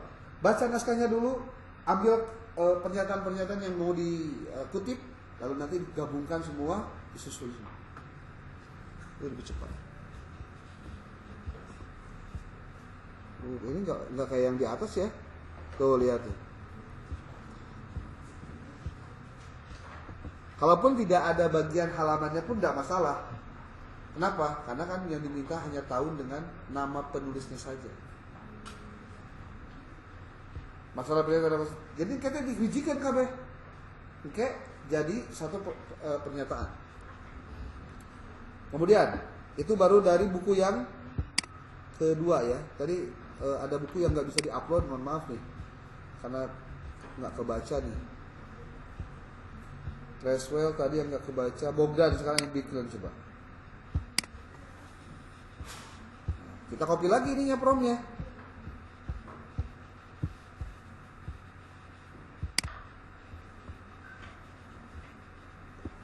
Promnya masukkan nih tadi.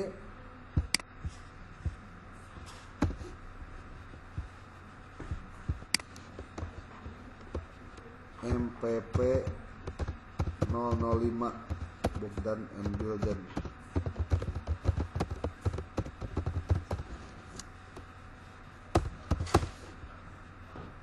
Kenapa ini ditulis ulang? Supaya ulah salah membaca naskah.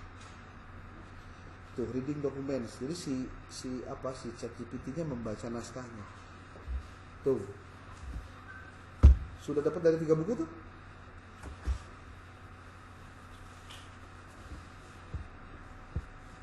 Ceritanya kita copy nih.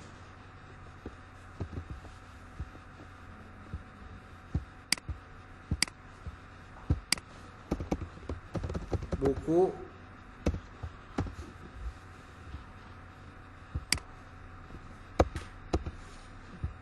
ini buku yang pertama, yang ketiga.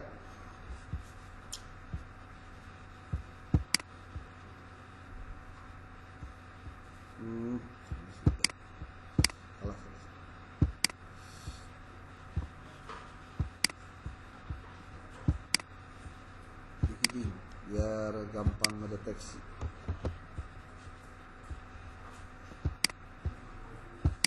Ini sudah kopikan nih, lihat set. Tuh, ini sudah dapat tuh Bogdan and Bigland.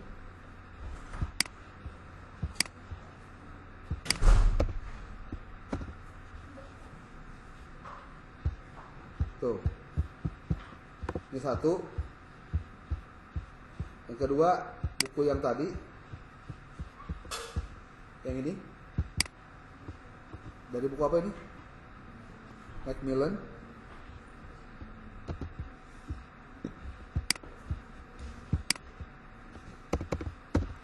Kemudian buku yang ke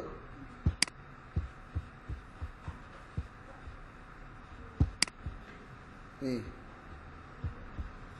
ini mah buku yang research education tuh.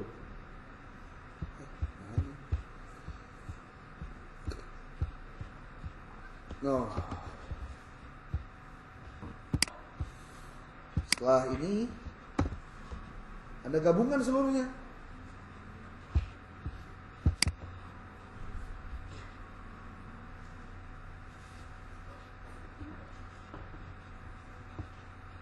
Ini harusnya dirapih-rapihkan dulu ya. Ada yang dihilangkan, ada yang dihapus biar nggak ngehiji lah semua. Tapi Irma dicepetin aja.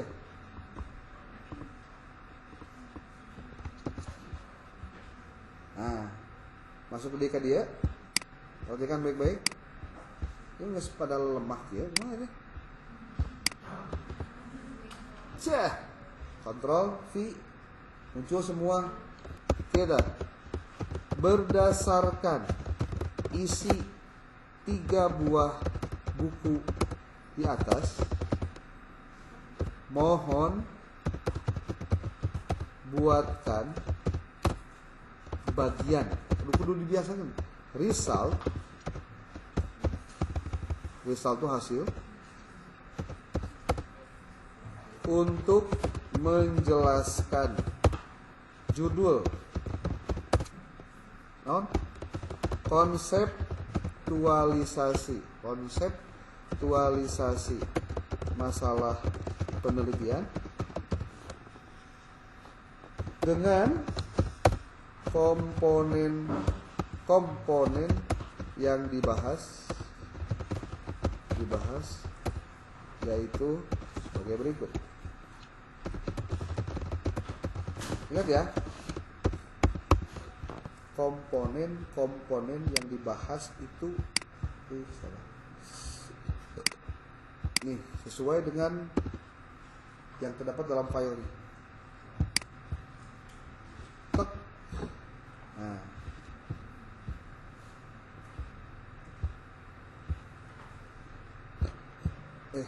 kok salah? Oh iya benar. Ini buku pertama nih, buku 1. Isi buku. Ini 1, 2. Ini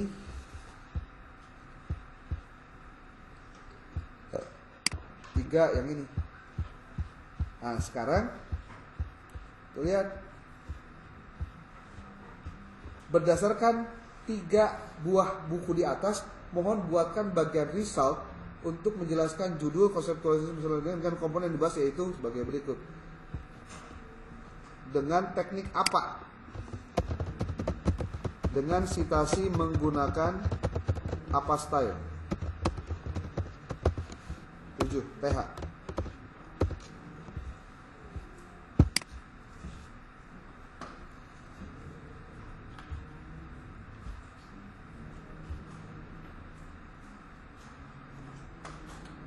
Ini result dari 3 buah buku tadi, hijikeun kabeh dalam bentuk narasi yaitu.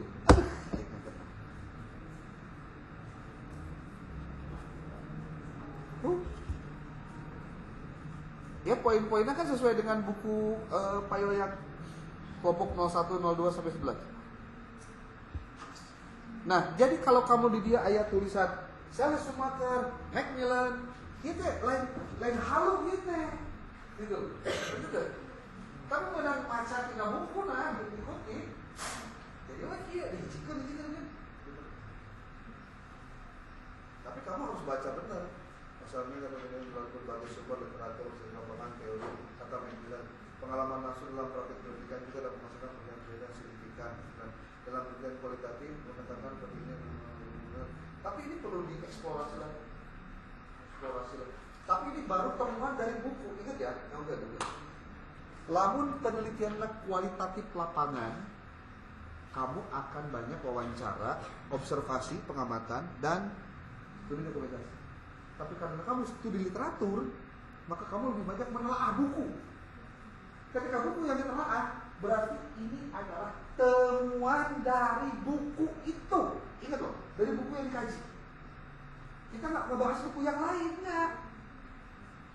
Karena kamu menganggap 5 buku tadi adalah buku yang memang memiliki kualitas yang berbeda. Makanya kutipannya dari 3 buku tadi. Pak, emang nggak boleh ngutip dari yang lain? Boleh. Cuma temanya kita tematik dari buku, bukan tematik dari temanya. Kalau tematik dari temanya, konseptualisasi masalah penelitian, kamu ambil dari 10 buku apapun boleh. Tapi kan itu kalau temanya tidak dibatasi. Karena kita tadi membatasi di metode bahwa kita akan melakukan penelitian berdasarkan referensi yang 5, berarti 5 itu yang dikaji. Itu di result, di hasil, belum pembahasan. Kalau pembahasan, it's okay. Kamu bisa berbagai referensi, bisa mengomentari ini. Ya. Nah, terus kamu ngerti, mampu, bahasa yang sudah ngerti ya, dikit-dikit. Kemana kamu? Kamu orang bawa batu nih? Oh, si Adi lebih. Ya, ngerti ya, dikit-dikit ya. Belajar lah. Sebab kalau kamu nggak belajar dari Sunda, kamu ditipu orang loh. Serius. Ini baru apa? Result. Nah, sekarang kita minta dia ngomongin bagian apa? Bagian pembahasan atau discussion. Coba lihat lagi di template-nya.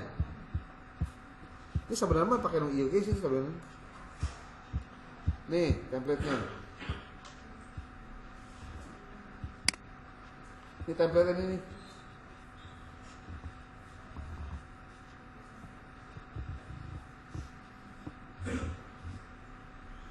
Kopikan sampai sini. Nah, tulis lagi di sini. Berdasarkan temuan atau result di atas, maka buatkan bagian, itu bahasanya kudu pakai gitu. Kudu bagian naon? Bagian discussion atau pembahasan dengan ketentuan sebagai berikut. Berdasarkan temuan tersebut di atas, maka buatkan bagian discussion atau garis miring pembahasan dengan ketentuan sebagai berikut. Nah, tuh, nu tadi teh nu dina prom, anu dina naon sebetulnya template kan aya penjelasan pembahasan adalah bla bla. Sekarang itu kita jadikan apa? Promnya, clue-nya. Nih, lihat, langsung kita jawab. Anda boleh langsung di dia dengan teknik sitasi menggunakan apa style, apa 7TH style sebanyak 2000 kata. Wih, panjangkeun nih kena tahu. Kita minta dia nanti hasilnya kayak gimana? Hasilnya gimana coba?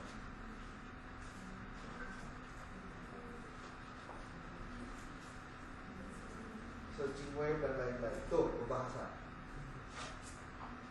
Menjawab rumusan masalah dan pertanyaan penelitian. Pertanyaan penelitian apa? Yang tadi disebutkan teh anu pointer anu tina file 01, 02, 03 teh ya. Anu per kelompok. Eta rumusan masalah teh eta sebenarnya mah. Coba lihat.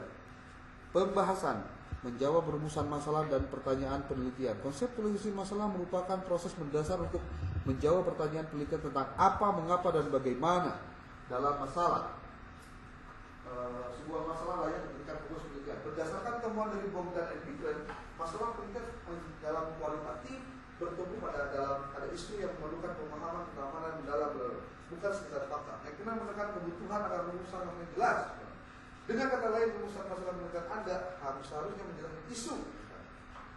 Terus menunjukkan bagaimana temuan diperoleh. Temuan pada bagian dasar berasal dari kelas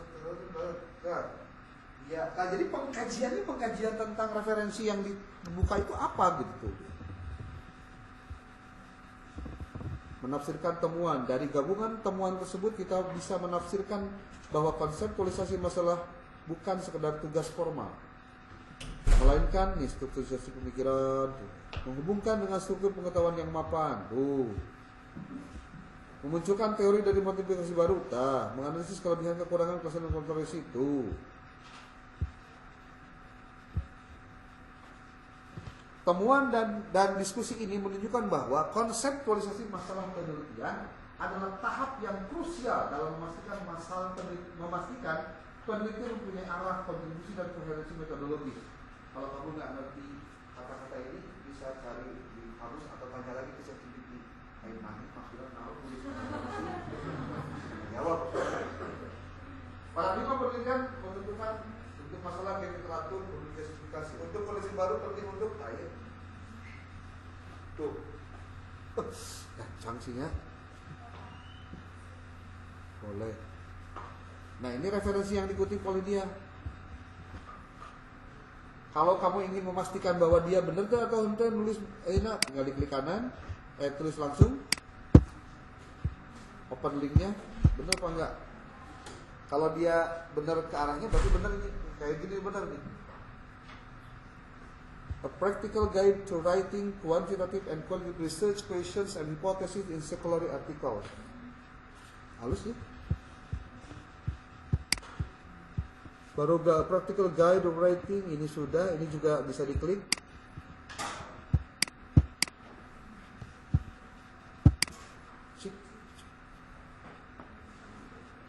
Oh, kalau begini berarti tidak aktif doi-nya, nggak bisa di tracking.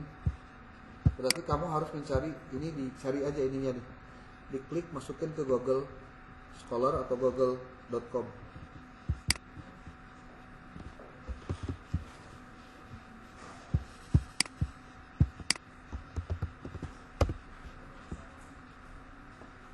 Literature reviews, theoretical frameworks, and conceptual framework. Nah ini bisa nih diambil nih, yang ini. Live set si Lutfi kan, nah benar, bisa diambil berarti. Apalagi, ini tinggal dicari aja satu-satu nih.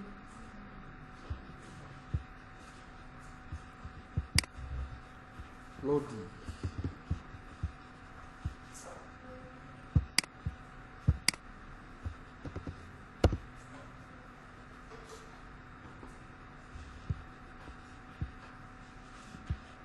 Oh bener tuh, Araya semua linknya yang dari YouTube, yang dari YouTube, yang dari apa? ChatGPT ya. Kumaha setelah 2 jam lebih pembahasan liar kan? Lamun kamu teu liar-liar acan berarti teu mikir-mikir. Iyalah. Masa mau belajar nggak pernah mau lebih capek. Kalau kata Imam Syafi'i, barang siapa yang tidak merasakan pahitnya belajar, maka dia akan merasakan pahitnya kebodohan. Ya belajar mah kudu pahit, itu kudu apa ya, ya perlu kerja keras, capek. Nggak ada yang instan, itu nggak ada gitu. Makanya kalau pengen kaya dari judul, jangan. Bapak budak aliyah ayeuna, budak SMA ayeuna harus dikeluarkan dari sekolah karena judul. Ngeri. Budak sekolahnya guys edik banget terhadap judulnya sampai bisa pernah dapat duit 24 juta gara-gara judul. Gila. Nah apa pakai apa? Ya kayak sekolah anu deket rumah nu kejadian begini nyakolakeun budakna dikeluarkeun budak. Ngeri ya. Oke. Paling tidak gambarannya segitu lah. Ya. Itu baru 3 buku yang diambil, belum semuanya. Jadi kamu nanti, Pak, capek Pak, saya khawatir nanti ada buku tadi kan Creswell itu nggak bisa dibuka Pak. Gimana kalau supaya saya bisa mengutip referensi-referensinya? Berarti kamu harus buka filenya, lalu kamu masukkan kata kunci yang mau dicari, lalu di situ kamu highlight bagian mana yang mau dikutip. Itu aja. Contoh ya, contoh. Ini bukunya, contoh bukunya ini nih, Creswell. Ini kan Creswell nggak bisa dibuka tadi ya. Ini. Tapi kamu ingin membahas tentang konseptualisasi masalah penelitian. Kamu ingin ngutip dari buku Creswell ini sebagai kewajiban mengutip dari buku ini. Coba lihat judul-judulnya, judul bab dari tiap bab di bukunya Creswell ini. The process of conducting research using quantitative, qualitative, and qualitative approach. Jadi bagian pertamanya ada identifying the research problem. Berarti udah ngomongin apa masalah penelitian kan?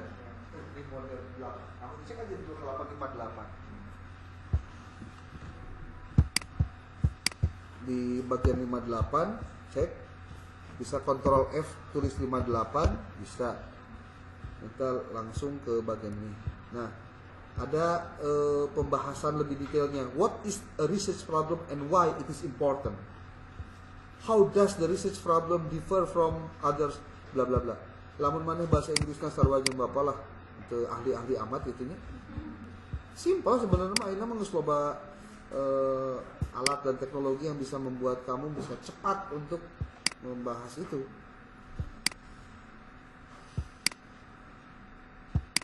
Loba pisan nu halamanna 38 tuh. Ada angka 58 dibahas di 30 tempat tuh. Enggak kieu tuh.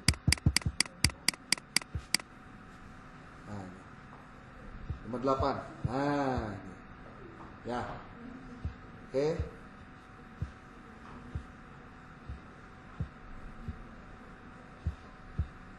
What is research problem N? Nah, ini kamu tinggal copy aja ini. Set.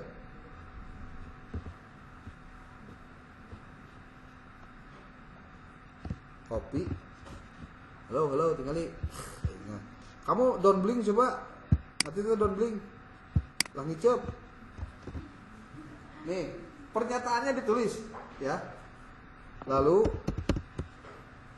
kamu tulis berdasarkan keterangan di atas, mohon berikan pernyataan yang berhubungan dengan bagian mana ya? Dina anu tadi kelompok ya. Nih. Ayat atau gini. Berdasarkan keterangan di atas, apakah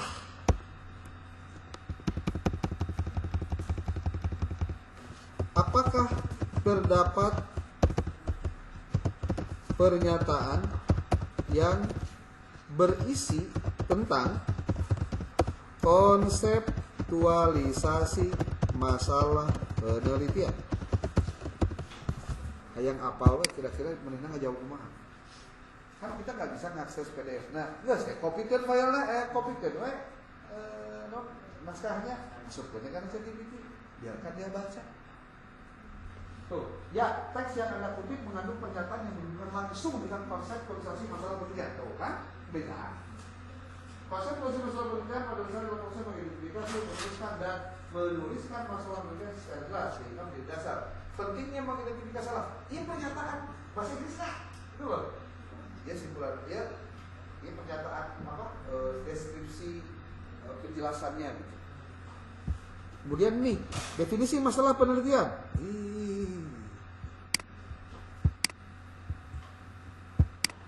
Nih definisi masalah penelitian.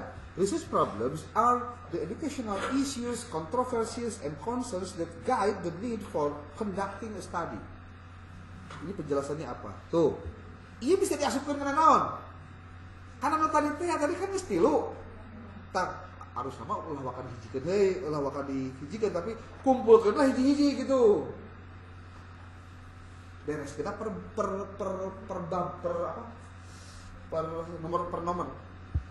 nomor kita.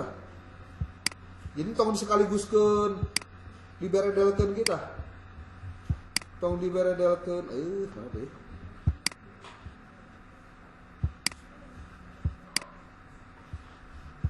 Tah, ulah diberedelkeun semua kieu hiji-hiji we. Pendahuluan. Tolong berdasarkan keterangan di atas buatkan narasi sebanyak 500 kata tentang ini. Maskeun gitu. Oke. Yang kedua, identifikasi masalah penelitian.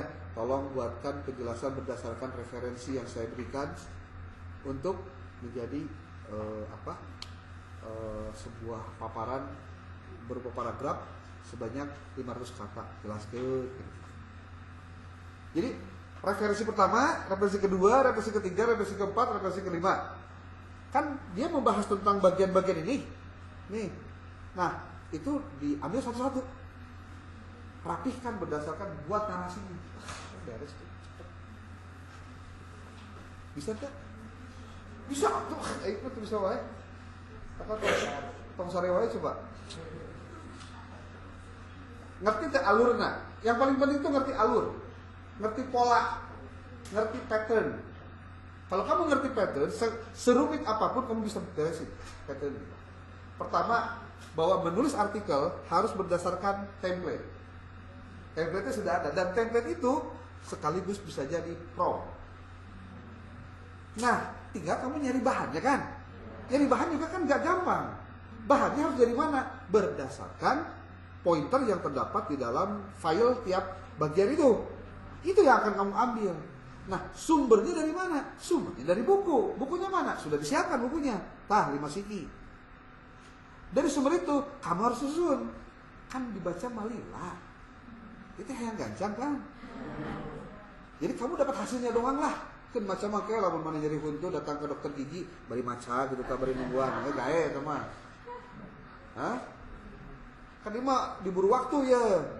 Jadi kumpulkanlah bukunya, ambil bahan-bahan tiap berdasarkan ini tetah, pointer-pointer ini. Lalu kamu susunkan nanti menjadi paragraf. Ingat, ada result, ada discussion. Result itu harus berdasarkan dari buku yang diambil sebagai buku pokoknya. Sementara discussion, kamu bahas dari berbagai macam pendapat dan teori. Nah, tinggal nanti di bagian conclusion. Apa conclusion? Simpulan. Kamu lihat di sini. Simpulannya apa? Simpulan itu ada begini nih. Ringkasan bla bla bla. Kamu tinggal kopikan ini. Kamu mungkin tinggal ngasupkeun di ka jero. Kalau sudah semuanya selesai, si ChatGPT teh geus ngantri ya bahan-bahan di luhurna. Tulis teh kamu kieu tah. Berdasarkan temuan dan pembahasan yang kamu jawab di atas, mohon buatkan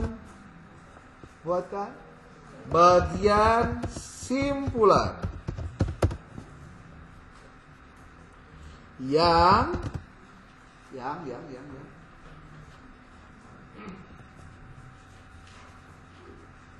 atau jangan dengan ketentuan sebagai berikut. Titik 2. Nah, prompt anu aya dina template asupkeun.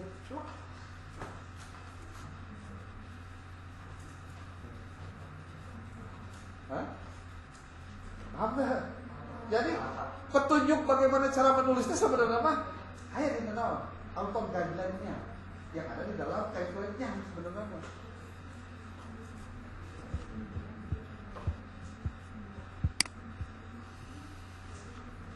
Kamu tulis ini, panjang kata adalah 700 kata. Contohnya 700 kata.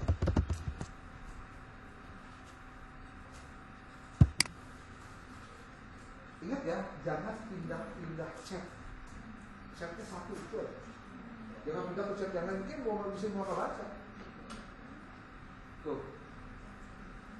Konsep polarisasi masalah penelitian menempati posisi fundamental dalam seluruh proses ilmiah, baik dalam tradisi kuantitatif maupun kualitatif.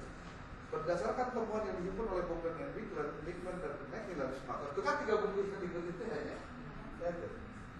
Dapat disimpulkan bahwa masalah penelitian bukan sekadar termasuk menuju kajian akademik, melainkan kerangka awal yang malah ini kalian kamu temukan kalau kamu cuma tolong dong buatin. Kamu siapkan bahan-bahannya dulu, biar dia mengembangkan bahan itu.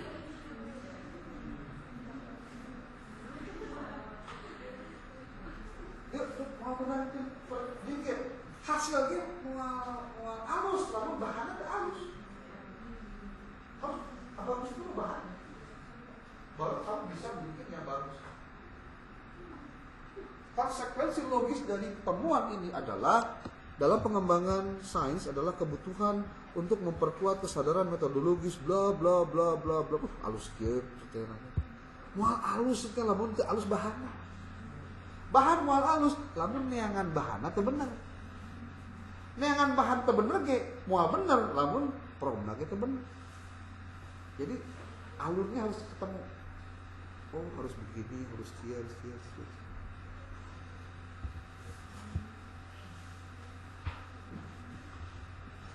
Oke, ada pertanyaan? Ini panjang lebar 2 jam ngomong kieu, bari ngabudah lamun teu ngerti-ngerti sok kebangetan.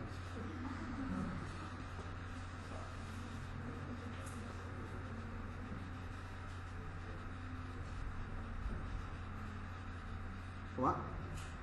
Cung. Nu teu ngartos. Sekarang habis jam berapa? 9 berapa? 20. Mending. Yuk, boleh. Tadi di setiap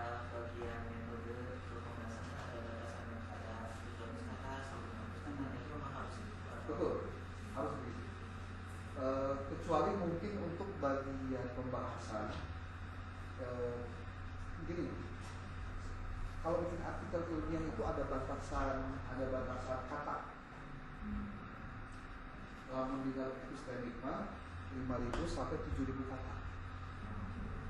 Maksimal di 7.000 kata. Eta teh jeung referensi.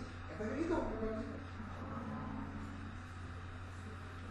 Makanya nanti ya, karena artikel itu pada prinsipnya bagaimana kamu bisa menyajikan secara cepat dan mudah dipahami.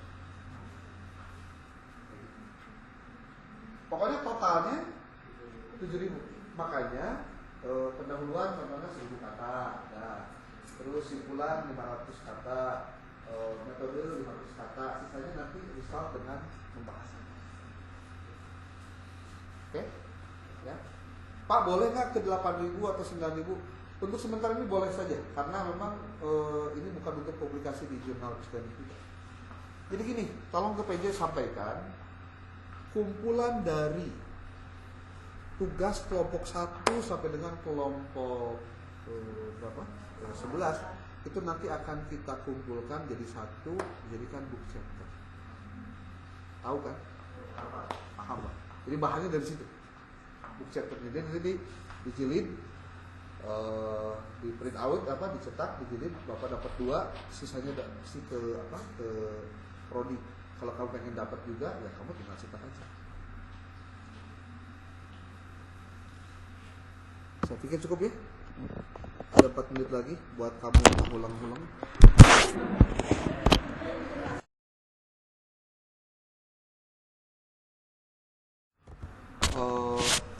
Apa sih?